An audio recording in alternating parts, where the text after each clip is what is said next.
Apa sih yang dimaksud dengan imunisasi itu? Imunisasi adalah cara untuk memperkuat sistem kekebalan tubuh pada bayi sehingga dapat kebal terhadap serangan kuman penyakit, baik itu bakteri, virus, jamur, parasit, dan lainnya. Dengan melakukan imunisasi, artinya Bunda sudah melindungi si kecil dari berbagai risiko penyakit di masa yang akan datang. Imunisasi lewat pemberian vaksin ini akan membantu sistem imun si kecil dalam memproduksi antibodi khusus untuk melawan penyakit-penyakit tertentu. Vaksin mengandung versi jinak atau non-aktif dari suatu kuman penyakit yang telah dilemahkan.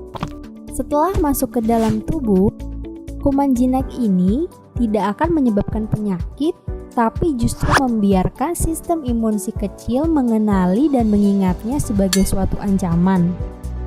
Nah, setelah itu, sistem imun si kecil akan membentuk antibodi yang secara spesifik bekerja melawan jenis kuman tersebut, dan ketika nanti ada kuman yang masuk ke dalam tubuh si kecil, sistem imunnya sudah siap membunuh dengan antibodi khusus yang didapatkan dari imunisasi. Hal inilah yang membantu anak terlindungi dari berbagai macam penyakit berbahaya. Jika anak yang sudah diimunisasi tertular dan sakit, gejala yang dialami akan jauh lebih ringan serta mudah diobati ketimbang anak yang tidak diimunisasi sama sekali. Faktanya, hingga saat ini masih terdapat 12% anak Indonesia yang belum mendapatkan imunisasi lengkap. Imunisasi rutin lengkap menjamin anak untuk terhindar dari penyakit yang dapat dicegah dengan imunisasi, seperti diantaranya campak, rubella, polio, dan hepatitis. Lalu, bagaimana ya jika bayi tidak diimunisasi? Jika tidak mendapatkan imunisasi, maka bayi akan lebih berisiko tertular dan mengalami sakit yang lebih parah. Juga memiliki risiko lebih tinggi untuk terkena komplikasi yang dapat menyebabkan kecacatan, bahkan kematian. Selanjutnya, apa saja ya imunisasi yang wajib didapatkan pada bayi di bawah 1 tahun? Nah, di Indonesia sendiri, setiap bayi di bawah umur 1 tahun wajib melengkapi 5 jenis imunisasi dasar, termasuk hepatitis B, vaksin polio, vaksin TBC atau BCG, vaksin campak, dan vaksin kombinasi pentavalen DPT, HB, dan HIV. Tempat-tempat imunisasi dibagi menjadi 2. Yang pertama di puskesmas yang meliputi program KIA, yaitu Kesehatan Ibu dan Anak, dan Posyandu.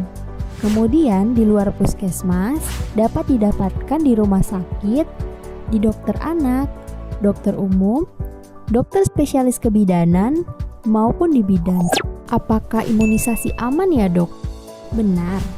Buktinya, hampir setiap hari jutaan bayi dan anak diimunisasi di seluruh dunia. Terdapat institusi resmi di semua negara yang menyatakan bahwa imunisasi aman.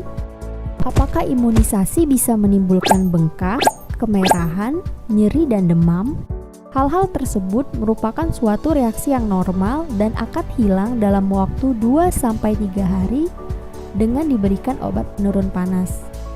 Bisa tidak ya dok jika imunisasi digantikan dengan ASI, gizi, maupun suplemen herbal? Jawabannya tidak bisa ya bunda. Karena belum ada penelitian sahih yang menyatakan imunisasi dapat digantikan oleh ASI, gizi, maupun suplemen herbal.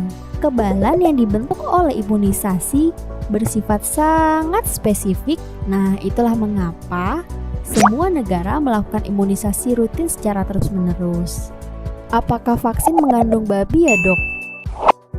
Tidak bunda, vaksin tidak mengandung babi. Namun, pada proses pembuatannya, khususnya pada vaksin polio, terdapat enzim tripsin babi yang memang digunakan. Nah, tidak semua vaksin membutuhkan enzim tripsin babi dalam proses pembuatannya. Lagi pula, Enzim yang digunakan ini harus dibersihkan atau dihilangkan sehingga tidak mengganggu tahapan proses produksi vaksin selanjutnya.